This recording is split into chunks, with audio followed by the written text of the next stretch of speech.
जो भी चार्ज था वो एक ही कोई चार्ज आ रहा था। इसकी वजह से ये दोनों दूर भाग रहे थे। यहाँ प्लास्टिक में भी जब बिल्ली के फर से, मतलब उसके बाल से जब रगड़ा गया था तो दोनों बॉडी पे एक ही चार्ज है कोई, तो ये दोनों एक दूसरे से दूर जा रहे थे। लेकिन जब एक ग्लास और एक प्लास्टिक रॉड को नज़दीक ला रहे थे तो ये दोनों एक दूसरे की तरफ जा रहे थे।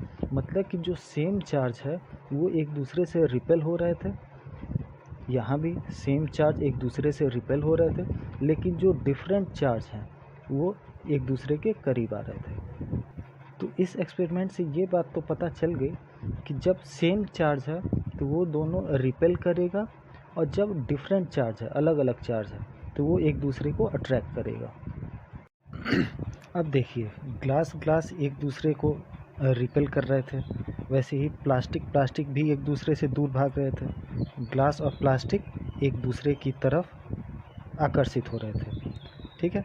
अब जैसा हम जानते हैं कि ग्लास को हमने सिल्क से रगड़ा था, सिल्क के कपड़े से। अब जब ग्लास को वापस सिल्क की तरफ ले जाते हैं तो उसमें कोई भी रिएक्शन नहीं होता है, ना वो एक दूसरे के करीब जा रहे होते हैं या फिर दूर जा रहे होते हैं। इसका वजह है कि जो ग्लास पे एक चार्ज था, तो जो सिल्क जिस पे इसको रगड़ा गया था उस पे दूसरा चार्ज होगा। अभी यहाँ पॉजिटिव नेगेटिव का पता नहीं चला है। अभी ग्लास पे एक चार्ज आया, इसको हमने सिल्क से रगड़ा था तो उस पे इसका उल्टा चार्ज था। ठीक है।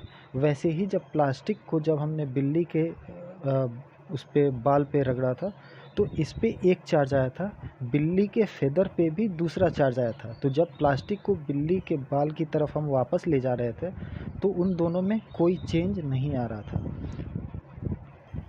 ऐसा इसलिए हो रहा था कि जो ग्लास पे मान लीजिए कि ग्लास पे पॉजिटिव चार्ज आया है, ठीक है, तो जो सिल्क है उस पे निगेटिव चार्ज आया